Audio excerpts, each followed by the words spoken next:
You're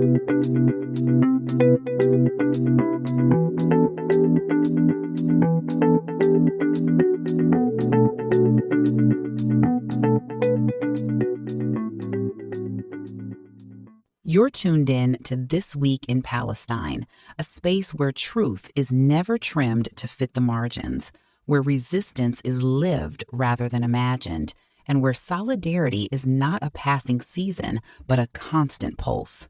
From the heart of occupation, voices rise, not in isolation, but together, in chorus with movements across the globe that demand justice, dignity, and liberation.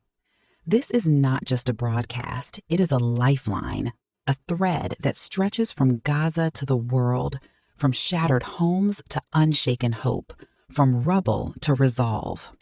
Each week, we bring reporting that refuses euphemism, analysis that cuts through distortion, and reflections that center Palestinian life in all its depth, defiance, and humanity.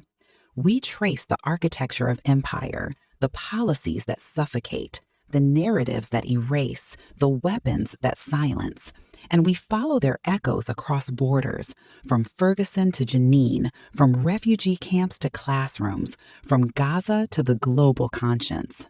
This Week in Palestine is not a program of polite avoidance.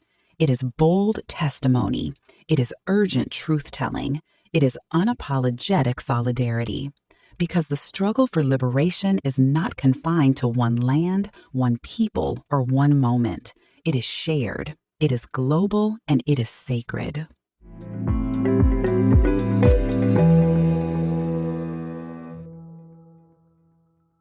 Before we begin, a necessary reminder.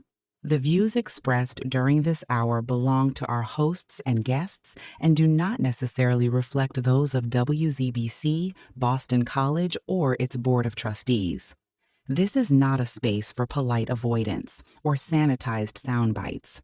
It is a space for truth, bold, urgent, unapologetic. Good morning, good evening. Wherever you're tuning in from, thank you for being here.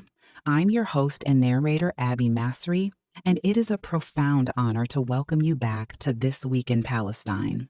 Today is Sunday, December 7th, 2025. And once again, our gaze turns to Gaza and the West Bank, lands under siege, where homes lie in ruins, where lives are uprooted, where voices struggle to rise above the weight of global indifference. As headlines fade, the truth remains. Palestinians continue to resist, even as the threat of re-invasion looms. Let's be honest, Israel has never sought peace. It has sought opportunity. Opportunity to ethnically cleanse, to erase, to rewrite history with bulldozers and bombs. And the world knows. The world watches, some in silence, some in complicity. But will it finally reckon with the cost of that silence? Will it choose conscience over convenience, action over apathy? And still, one question refuses to fade. How long must a people suffer before the world decides to care? Stay with us as we strip away silence, as we uplift resilience, as we carry forward the flame of justice. This journey is not mine alone. It is ours. It is shared. It is urgent. And it is sacred.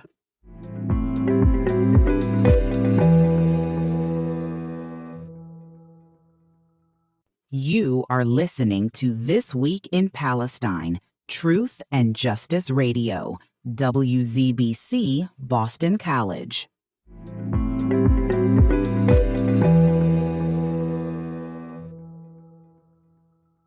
Today, I want to talk about the ceasefire illusions, and we all should demand answers why Gaza's still burning, and why everyone turning eyes away from the West Bank. For weeks, the world has been told that a ceasefire was in place in Gaza.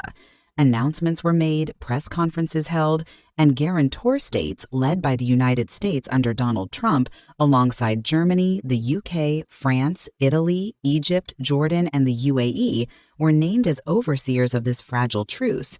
Yet on the ground, the reality has been starkly different. Bombs continued to fall, families were displaced, and the death toll rose.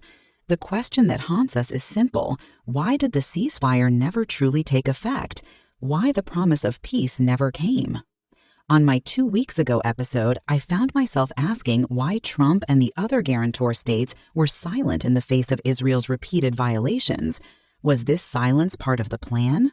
Was the ceasefire designed not as a genuine end to violence, but as a political illusion, a pause to shift headlines, to buy time, to silence outrage?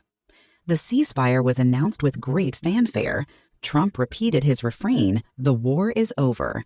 He said it again and again as if repetition could make it true. And yet, in Gaza, the war never ended. Israeli strikes continued, killing hundreds even after the supposed truce. Aid convoys were blocked, hospitals were bombed, refugee camps were targeted. So, what was the ceasefire? Was it a genuine attempt at peace, sabotaged by violations? Or was it always a mirage, a diplomatic trick designed to shield Israel from accountability while the killing continued?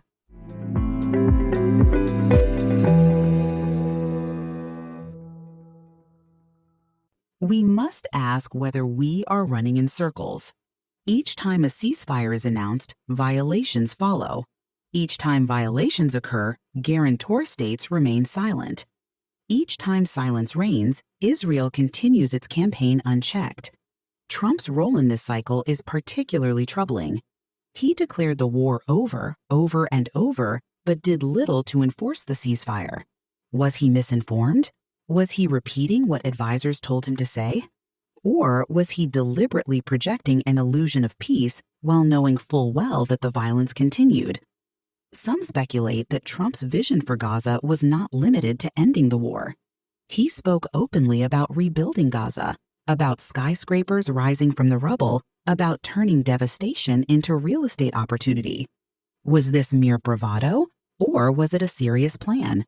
If so, then the ceasefire was never about protecting Palestinian lives. It was about clearing the land for future projects. This possibility raises chilling questions. If Gaza is seen not as a home for Palestinians, but as a blank canvas for foreign ambitions, then the ceasefire was never meant to protect its people. It was meant to pacify international opinion while preparing the ground for dispossession and reconstruction under occupation.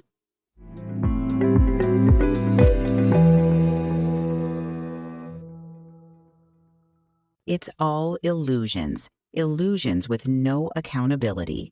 And the struggle ahead for the Palestinians is far worse. The main reason the ceasefire did not take effect lies in the absence of accountability. Israel violated the terms repeatedly, yet none of the guarantor states acted. Trump declared peace but did not enforce it. European leaders echoed his words but did not intervene. Arab states normalized relations and looked away. Without enforcement, a ceasefire is only words. Without accountability, violations become routine.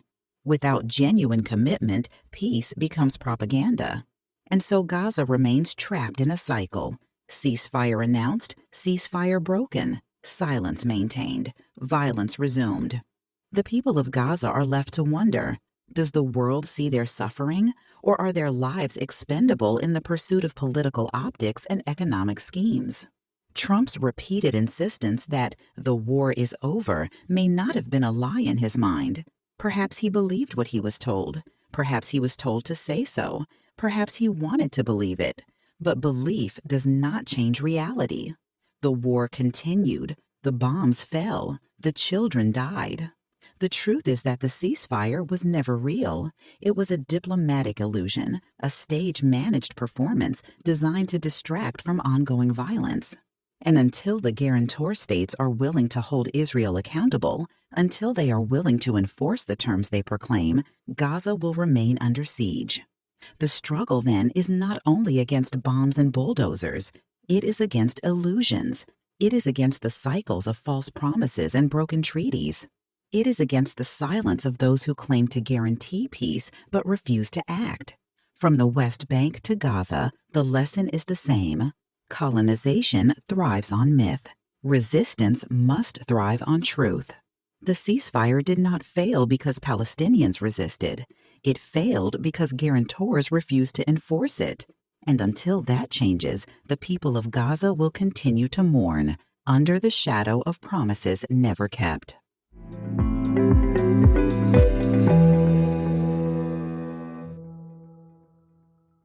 The ceasefire illusion, the Israel agenda, a message to American Christians. Last month, the world was told that a ceasefire in Gaza was imminent. Leaders announced it, guarantor states signed on, and President Donald Trump repeated his refrain, "The war is over." Yet the war never ended. Bombs continued to fall. Families were displaced. The death toll rose. The ceasefire that was promised never truly took effect, and perhaps it was never meant to. This failure is not just about broken diplomacy. It is proof, many argue, that what is called Israel is catching its last breath, that the Zionist empire is beginning to collapse under the weight of its own contradictions. The illusion of peace was engineered to buy time, to silence outrage, to protect a system rapidly losing legitimacy. In his video, The Israel Agenda Christians Were Never Supposed to See, Tucker Carlson argued that the narrative surrounding Israel was far worse than most American Christians ever expected. He said the story we inherited was not organic. It was engineered, packaged, and weaponized long before any of us were born. Carlson's message was clear. The way Israel is presented to American Christians is not neutral history. It is propaganda. It is designed to bind faith to foreign policy, to make questioning Israel feel like questioning God himself. And in many churches across America, that is exactly what has happened. Pastors preach obedience to Israel as if it were divine command, teaching congregations that their role is servitude, not sovereignty. This is a message to the Christians, the American Christians. Relax, take a moment, think about it. Can anyone question Israel? Can anyone control them? That includes you, Mr. President. Yes, you, Mr. Trump, the most powerful man in the world. Can you question Israel? Can you tell them what to do? Perhaps not. Perhaps it is the other way around.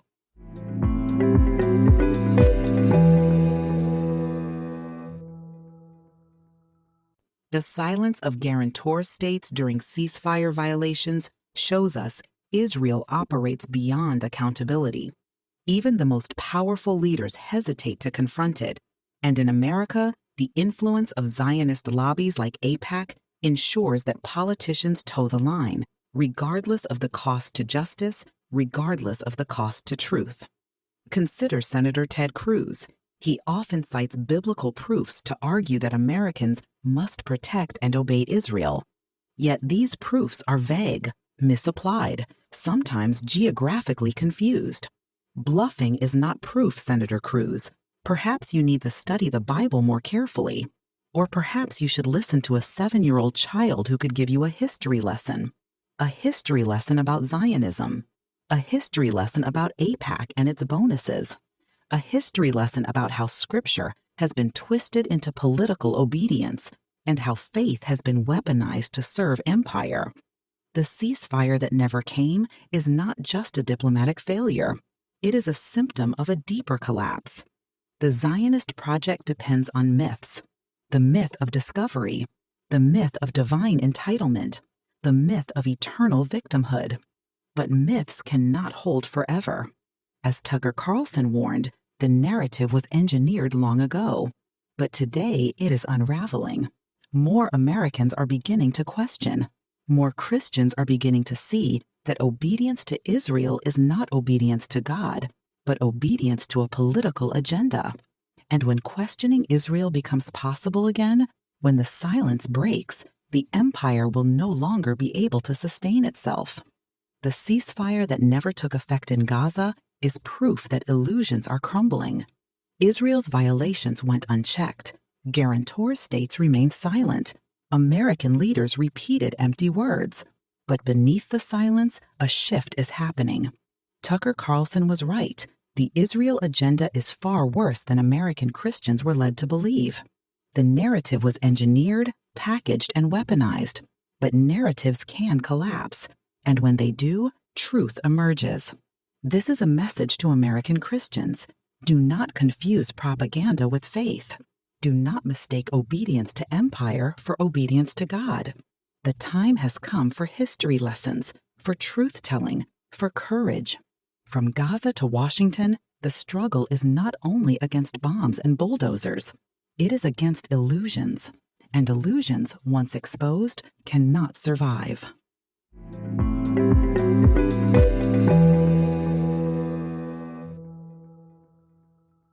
Another match to Senator Ted Cruz is Hillary Clinton. For decades, she stood firmly in the camp of Zionism, defending Israel at every turn, shaping policy, aligning herself with the narrative that America must protect Israel at all costs. Yet today, she cries out in frustration. She laments the loss of an entire generation, Generation Z, or the Gen Zs, who, through social media, have begun to see through the myths. She worries that this generation is now openly against Israel. Well, Mrs. First Lady once upon a time, did you ever stop to consider that perhaps these young people have discovered the truth?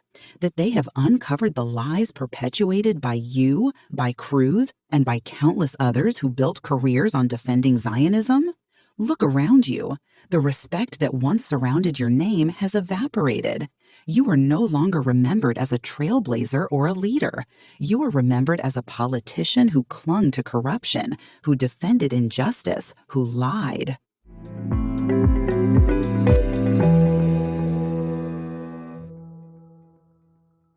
Just like Cruz, you built fairy tales, stories carefully packaged by the media, repeated for generations until they became dogma.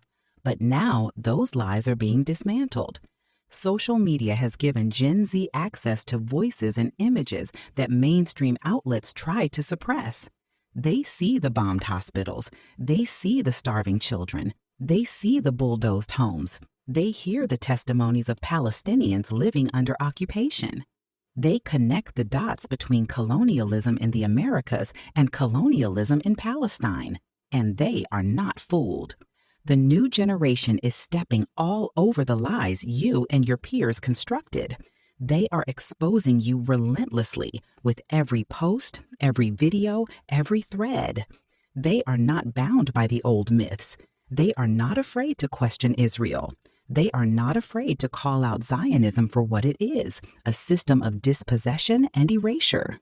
History will not remember you as the First Lady. It will not remember Cruz as a senator. It will not remember the politicians of your league as leaders. History will remember you as corrupt, as liars, as people who built careers on deception and propaganda. You will not be remembered with honor. You will be remembered as part of a collapsing empire, figures who clung to myths while the truth rose up to dismantle them. Generation Z is not bound by the silence of the past. They are armed with truth. They are armed with technology. They are armed with solidarity. They are rewriting the narrative. And in that rewriting, the names of Clinton, Cruz, and others like them will fade. Not as leaders, but as cautionary tales of corruption and complicity. The collapse of the Zionist narrative is happening in real time, and it is not the politicians who will define history. It is the people. It is the new generation. It is those who ensure that the truth is remembered.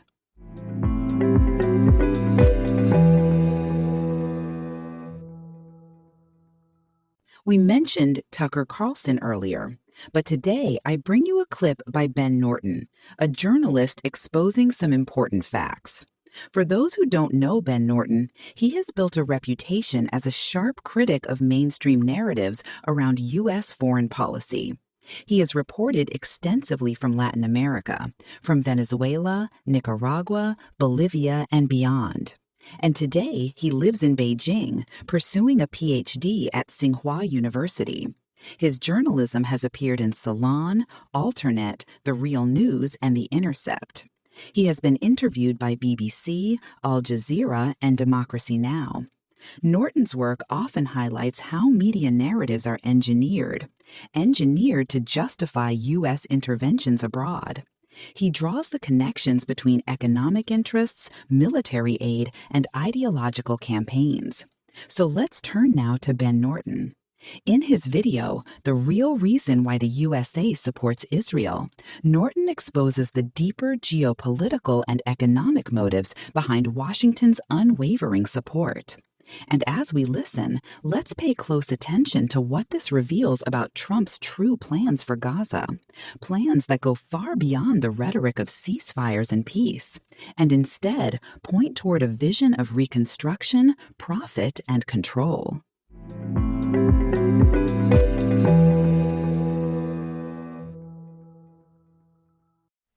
More and more information is coming out exposing the true plan that the United States and Israel have for Gaza, and it has nothing to do with peace. They do not want to give Palestinians equal rights. They certainly do not want Palestinians to have their own state. And this plan involves the U.S. dividing Gaza into two parts. One half will be overseen by the U.S. and rebuilt, and there will be basically no Palestinians there. And Trump will build luxury real estate in this area. And then in the other half of Gaza, Palestinians will be trapped in rubble. They will not be allowed to rebuild their homes. And the strategy is to create so much suffering that they agree to so-called voluntary relocation. And this plan is also closely related to the U.S. government's attempt to create a new trade route and economic infrastructure to connect India to the Persian Gulf, to Israel, and into Europe, and to use this as an alternative to China, to try to weaken China in the new Cold War, and to oppose China's global infrastructure project, the Belt and Road Initiative. So this is not just about Gaza, it's not just about Palestine, it's about a larger geopolitical plan being drafted by the U.S. empire. All of this was clearly spelled out in a series of reports that I will be looking at in the analysis today. Now, first, I need to talk about the so-called ceasefire that went into effect in October. This is not a real ceasefire. With U.S. support, Israel has violated this ceasefire thousands of times. British state media, the BBC, investigated and found that Israel destroyed more than 1,500 buildings in Gaza in the first month of the so-called ceasefire. This is according to satellite images of the destruction that were reviewed by the BBC. It wrote, quote, "Entire neighborhoods controlled by the Israel Defense Forces, IDF, have been leveled in less than a month, apparently through demolitions," end quote. And the BBC noted that legal experts have said that Israel is obviously violating the ceasefire after Trump claimed supposedly that the war is over. The war is not over. Trump knows that because he's helping Israel continue waging this war. The BBC published satellite images that show what areas in Gaza looked like when the so-called ceasefire went into effect. And you can see that there were a bunch of buildings and houses, and they were all destroyed, and what is left is rubble. And this is not a coincidence. This is part of the U.S.-Israeli strategy to colonize Gaza. This was never about the hostages. We constantly heard propaganda from the Israeli regime and from Washington claiming that as soon as the hostages in Gaza were released, the war would end. Well, the hostages were released in October, and yet Israel has continued bombing Gaza. And not only Gaza, Israel is also bombing South Lebanon. For Israel, the ceasefire doesn't exist. The Trump administration, the U.S. government, brokered this fake so-called ceasefire as diplomatic cover as the U.S. helps Israel to continue waging this colonial war. Meanwhile, the United Nations has openly reported that Israel is violating the ceasefire and is constantly rejecting aid requests. So Israel is not allowing most aid to go into Gaza. And this is after Israel destroyed 83% of the buildings in Gaza. So the U.S. and Israel are not allowing Palestinians to rebuild their homes. They're stuck homeless because the strategy is to make the lives of Palestinians so horrible that they voluntarily, in scare quotes, leave so the U.S. and Israel can colonize all of their land. This is why even The Economist magazine, which is very pro-Israel and has supported every major U.S. war, even The Economist has admitted that this so-called ceasefire is what they call a zombie ceasefire. It is dead. It's not real. So what is the real plan? What is the Trump administration trying to cover up with its fake ceasefire? Well, Donald Trump admitted it several months ago in a meeting with Benjamin Netanyahu at the White House. Trump openly stated that the U.S. plan is to take over and own Gaza, straight up colonialism. The U.S. will take over the Gaza Strip, and we will do a job with it, too. We'll own it. You know, Gaza is interesting. It's a phenomenal location. On the sea, some fantastic things could be done with Gaza. Now, how does Donald Trump plan to take over and own Gaza? Well, the major newspaper, The Guardian, in the UK, got access to U.S. military documents that show the real plan for the U.S. and Israel to colonize Gaza. What they're going to do is divide Gaza in two parts, a so-called green zone and a red zone. The green zone will be controlled by the U.S. and Israel and Western allies, and that will be rebuilt, and there will be basically no Palestinians in the green zone. The red zone will be left in ruins. Almost all Palestinians are trapped in the red zone, living in rubble, and their houses will not be rebuilt after 83% of them were destroyed by Israel. This is according to U.S. military planning documents that were obtained by The Guardian.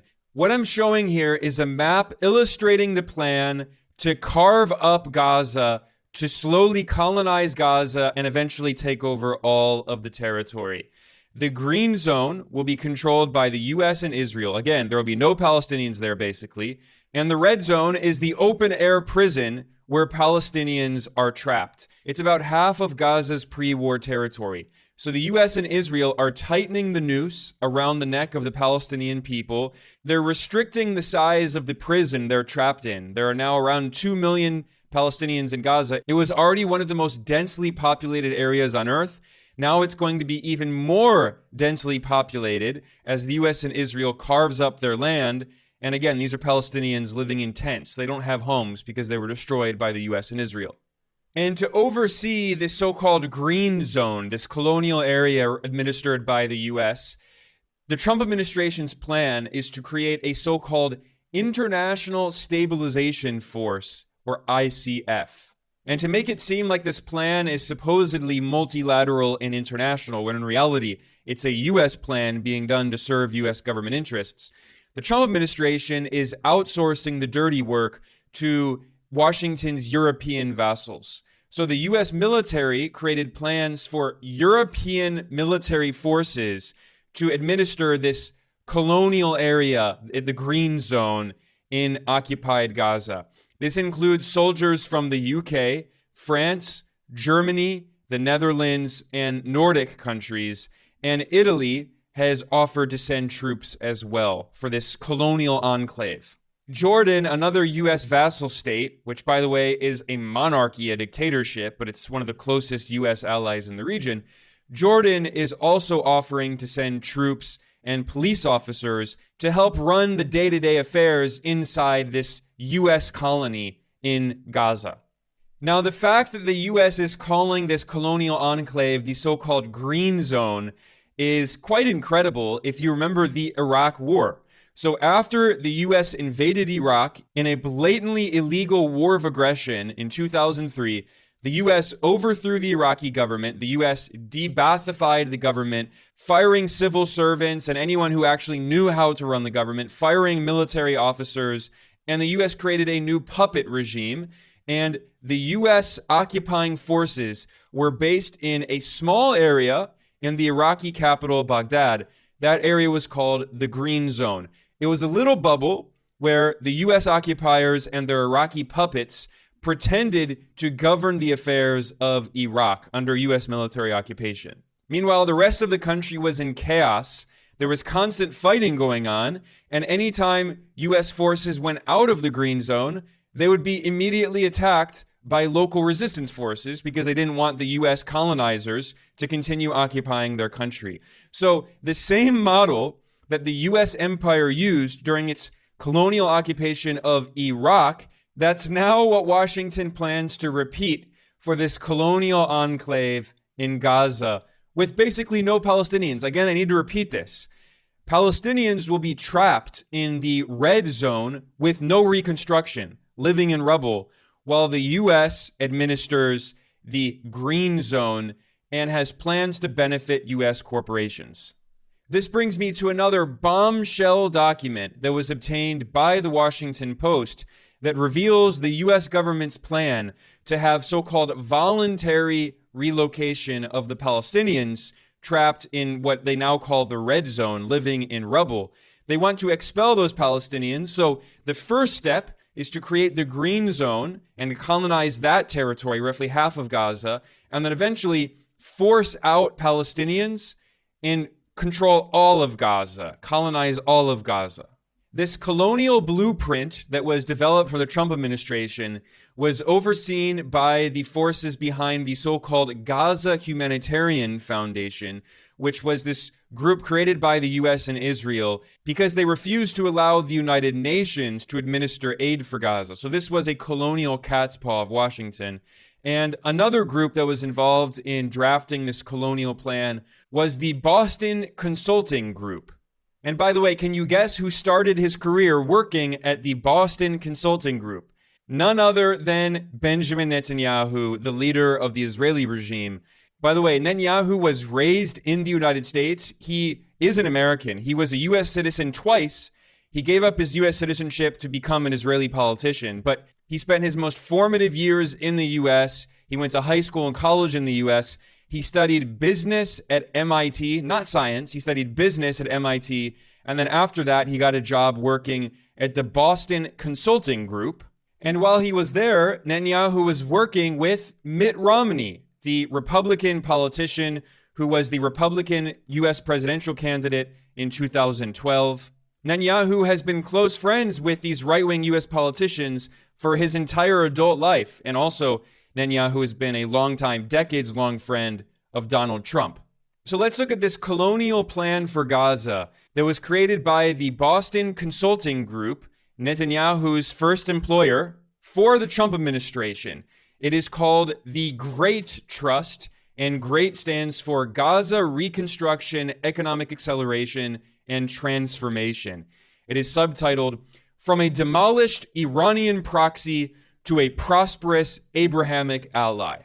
And of course, it's accompanied by a bunch of horrible AI-generated images of this futuristic utopia, this colonial regime that the U.S. government plans on creating in Gaza.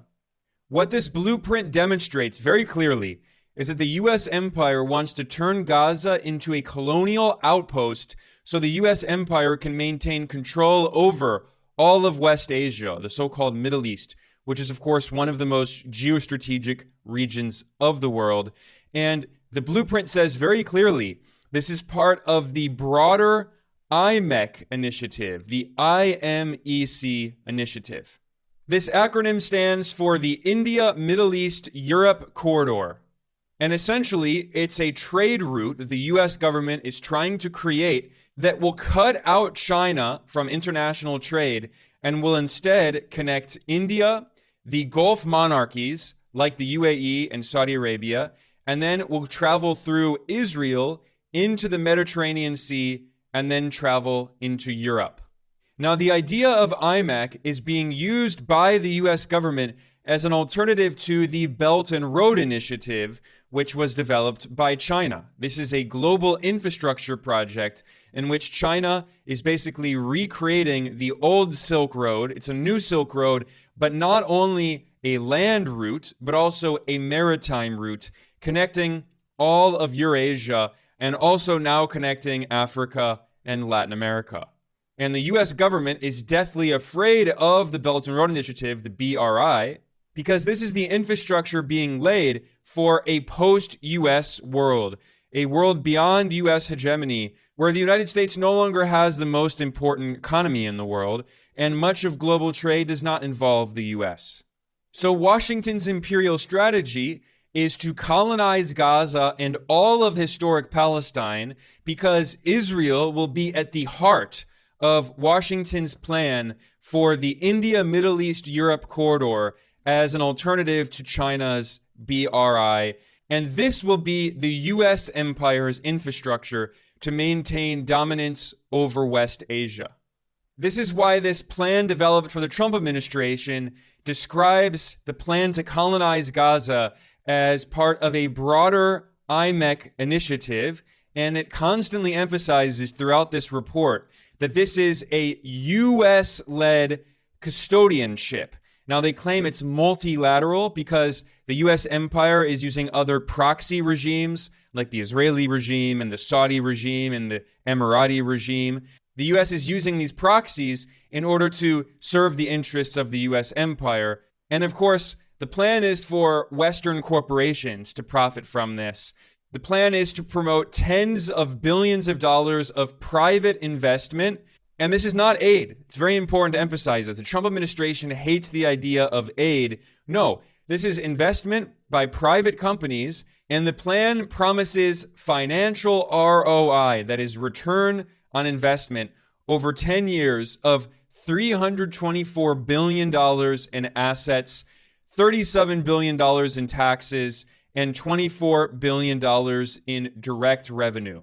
This is why the report emphasizes U.S. strategic benefits, including massive financial gains, accelerating IMEC, solidifying the so-called Abrahamic regional architecture, which is the U.S. empire's plan, strengthening the U.S. hold in the East Mediterranean region. They boast about that, strengthening U.S. hegemony in the region, and securing for U.S. industry access to $1.3 trillion of rare earth minerals from the Persian Gulf region. So like I said, this is just straight up colonialism. This is an example of the kinds of colonial plans that European empires created in the 19th century or in the early 20th century, like the Sykes-Picot Agreement, or the colonial plan to carve up Africa that was made by the Western imperial powers at the Berlin Conference of 1884.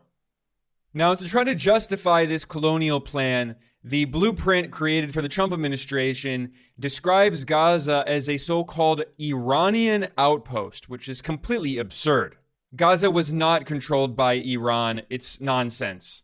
But the plan is for it to be controlled by the United States and its proxies and vassals and allies as part of what they call the IMEC/Abrahamic architecture. And they also emphasize the strategic importance of Gaza as a regional trade hub at the crossroads of the ancient sea route connecting Egypt to Gaza to Babylon, and also the incense trade route connecting India to Yemen to Arabia to Europe, linking the Red Sea to the Mediterranean.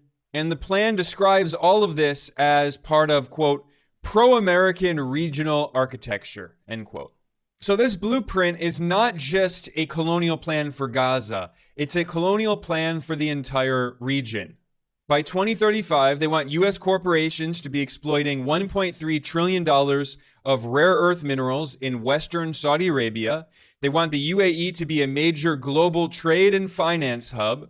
They want the infrastructure to be developed for connectivity through the IMEC initiative as an alternative to China's BRI. And they want Israel to continue serving as a global tech and defense hub. So what is Gaza's role in this? Well, they say Gaza will be transformed into a Mediterranean hub for manufacturing, trade, data, and tourism, supported by Israeli technology and investments from the Gulf monarchies, and of course, all overseen by the United States. Now, one of the craziest parts of this colonial plan is they envision mega projects in Gaza, which are all named after Trump and his allies. So they want to create the Gaza-Trump Riviera. These would be world-class resorts that would be developed by Trump and his family. Of course, he would profit from them. It's extremely corrupt. But it's not just that. They also want to create infrastructure named after the leaders of Saudi Arabia and the UAE, that is MBS, Mohammed bin Salman, and MBZ, Mohammed bin Zayed. And then even crazier than that, they plan on creating a so-called Elon Musk smart manufacturing zone. So like I said, the US and Israel want to expel as many Palestinians as possible from Gaza through so-called voluntary migration. But for the Palestinians remaining, what is the US plan? They want to exploit low-paid Palestinian workers at the Elon Musk industrial zone. And as an example, in this colonial blueprint, they say American electric vehicle companies will build factories in Gaza to assemble batteries and cars by low-cost personnel in factories. They made sure to emphasize the fact that they will be low cost. So they want to exploit Palestinians after stealing their land and colonizing their land. The Palestinians, the indigenous people who remain, they will exploit them as cheap labor to make cars for U.S. corporations using gas from Gaza. This is not very well known by people, but this report points out that Gaza actually has access to offshore gas fields. And Israel has been trying for years to exploit Gaza's gas fields. And of course, U.S. corporations want to exploit them as well. So as part of this colonial plan, the natural gas reserves of the Gaza Marine will be used to power factories owned by U.S. corporations. So low-paid Palestinian workers will make Tesla cars for Elon Musk, for example. That's what they're planning. And of course, this colonial plan prepared for the Trump administration has horrible AI images showing like a Dubai in Gaza. And another proposal in this blueprint is for a so-called Gaza Land Trust. And this is a way they want to try to finance the colonization of Gaza by leasing Gaza's land for 25 to 99 years. This is straight up European-style colonialism. I mean, what they're doing here is basically borrowing the same tactics of the British Empire, for instance. So in the 19th century, the British Empire waged two colonial wars, the Opium Wars, to forcibly open China to British companies and to British opium that came from British colonized India. And then in 1898, at gunpoint, the British Empire forced the Chinese government at that time, the Qing dynasty, to sign a so-called convention that would lease, in scare quotes, Hong Kong to the British Empire for 99 years.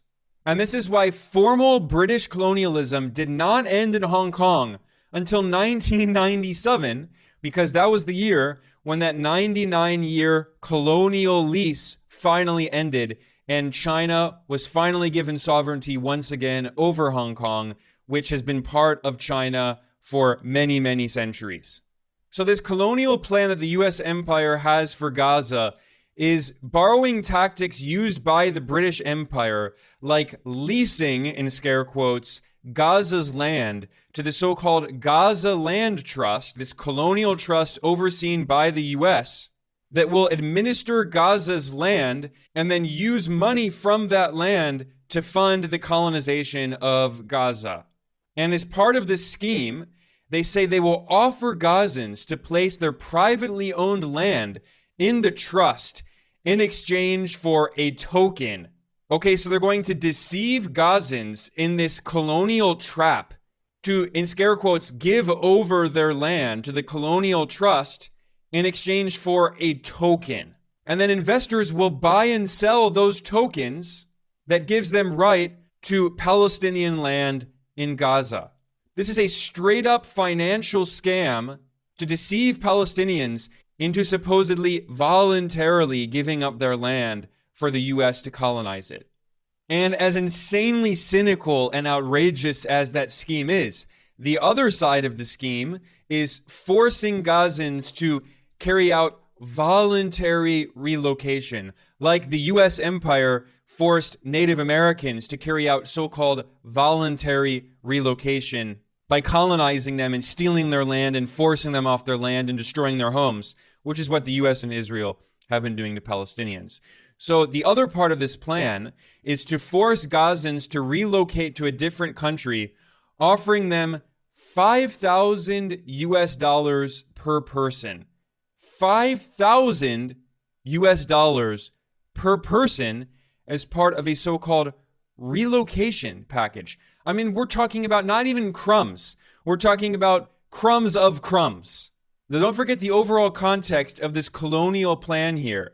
This is envisioning $385 billion of return on a $100 billion investment. They're talking about hundreds of billions of dollars.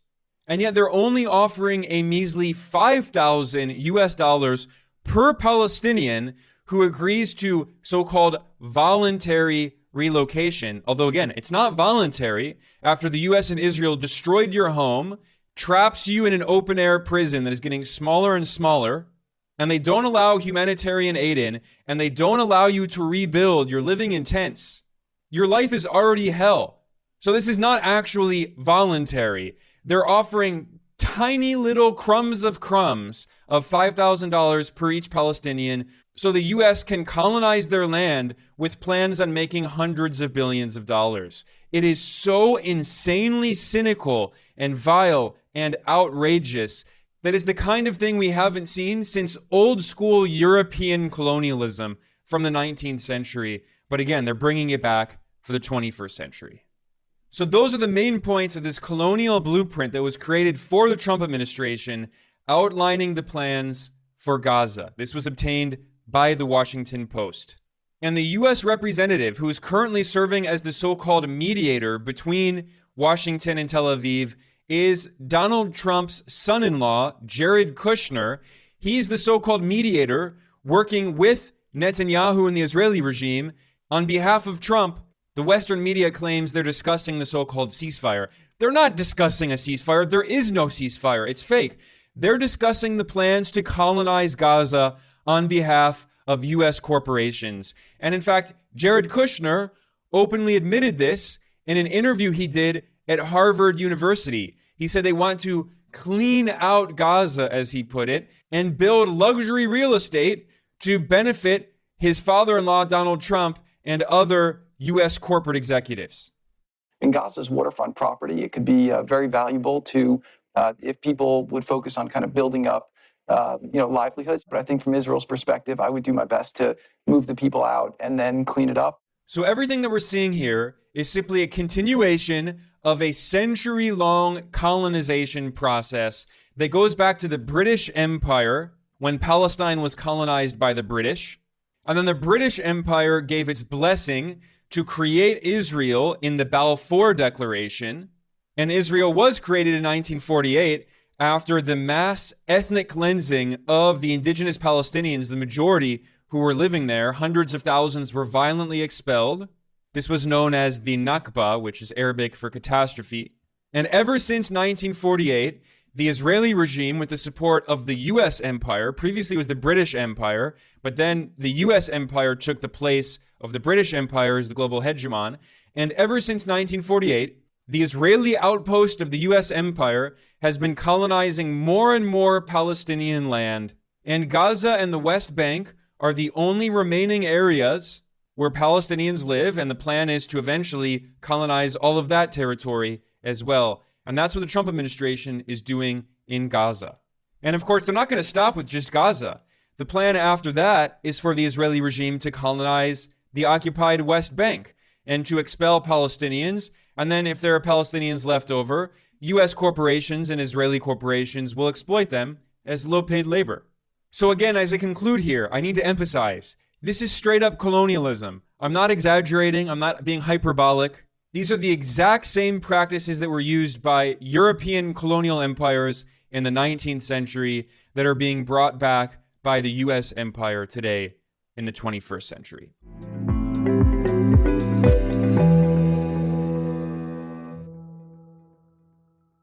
Before we close our episode today, let us pause. Let us honor the fallen in Gaza. Let us honor the fallen across all of Palestine.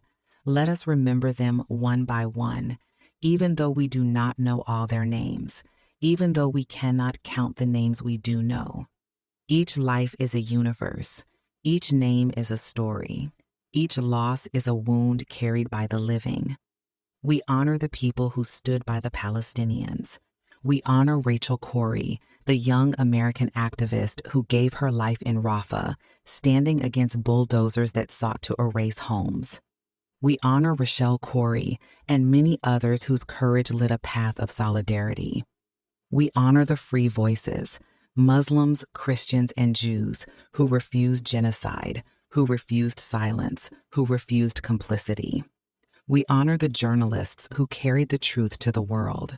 Shireen Abu Akleh, the Palestinian-American reporter for Al Jazeera, shot while covering the occupation, her voice silenced but her legacy eternal. We honor Issam Abdallah, the Reuters journalist killed while documenting the war. We honor the countless Palestinian reporters in Gaza, Ghassan Oda, Motaz Aziza, Wael Abdado, who risked everything to show the world what was happening, who turned their cameras into shields of truth.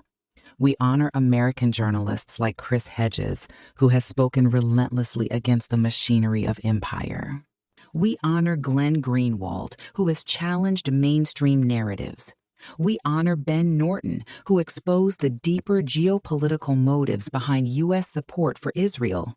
We honor the doctors who stayed in Gaza's hospitals, working under bombardment, performing surgeries without anesthesia, choosing to heal even when death surrounded them.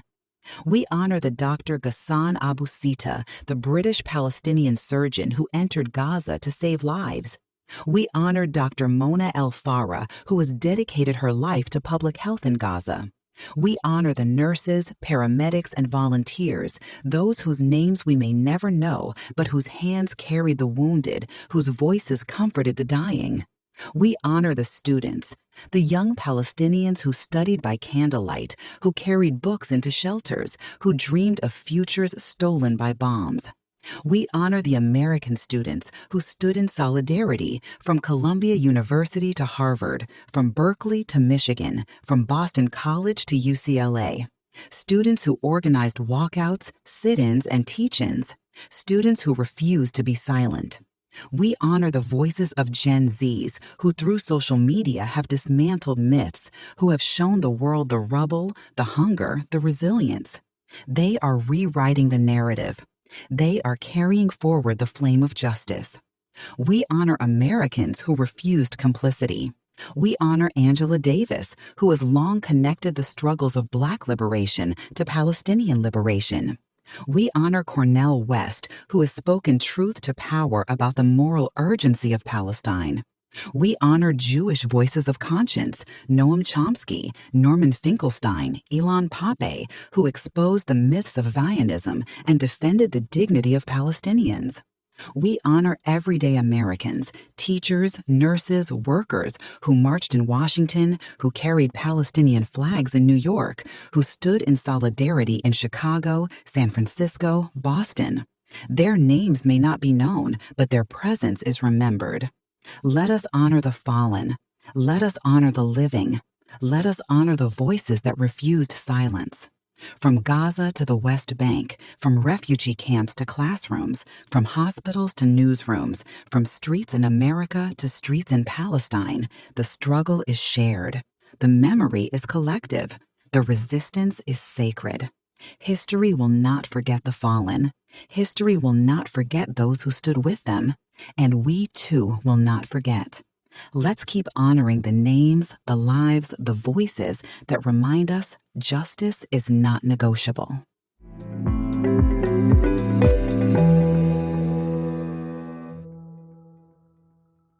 And with that, we come to the close of this week's episode. As always, stay curious, stay courageous, and keep asking the questions that unsettle power, challenge silence, and light the way toward justice. I'm Abby Masri, your host and narrator. It has been a profound honor to share this space with you, a space where truth is spoken without compromise, where resistance is carried with reverence, and where solidarity is never up for negotiation. If you have reflections, questions, or hopes to support the work we do, or if you feel called to step behind the mic as a future host, we welcome your voice. You can reach us anytime at twippodcasts@gmail.com. To our listeners, thank you for your time, for your trust, and for your willingness to walk this path with us. to the brilliant team whose vision and dedication keep this platform alive: Bob Funk, Stanley Robinson, Stephen Lowe, Sophia Rose Woolman, Tahani Abu Mosa, Dr. Rana Awad, Dr. Bethany Marks, Professor Yara Rashid, Juliet Salame Olivier, Reynad Al Ghul, and our editor, Mohammed Al Ghul. Your labor, your spirit, and your unwavering commitment are the heartbeat of this show. You remind us that storytelling is not merely a craft. It is resistance. It is care. It is collective memory. Until next time, keep walking toward truth. Keep walking toward Palestine. This Week in Palestine is a production of Truth and Justice Radio, proudly broadcasting from WZB Student Radio at Boston College. Thank you for being here. Thank you for listening. We'll return next week. Until then, take care and stay steadfast.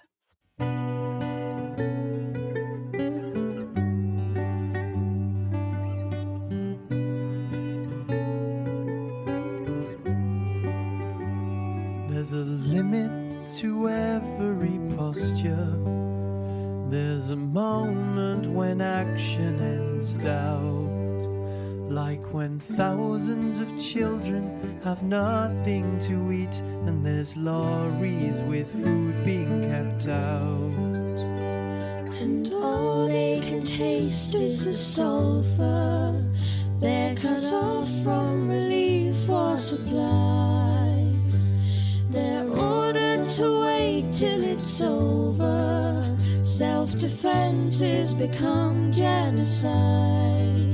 Now you don't win a war showing pity, but there's some things that shouldn't be planned, like choosing to engineer famine or the bombing of refugee camps.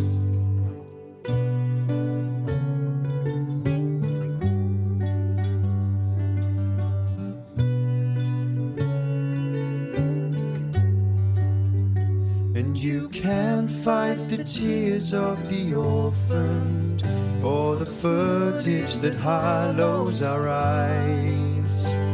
When every week brings excuses, yeah, it's children just burning alive. And it don't mean we're all for jihadis or want terrorists stalking the land. When every aid worker's broken, you just prove you're no better than them.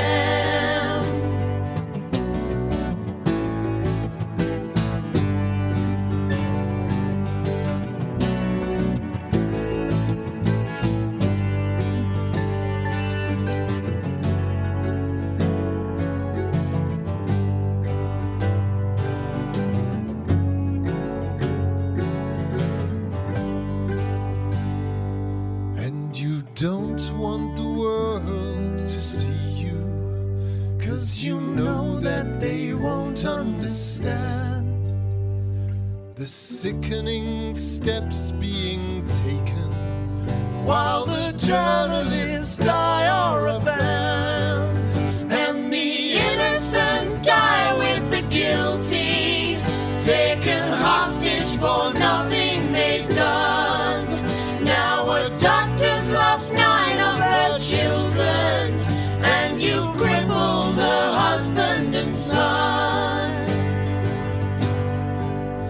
And your ministers talk about cleansing as the water pumps dry in the sand.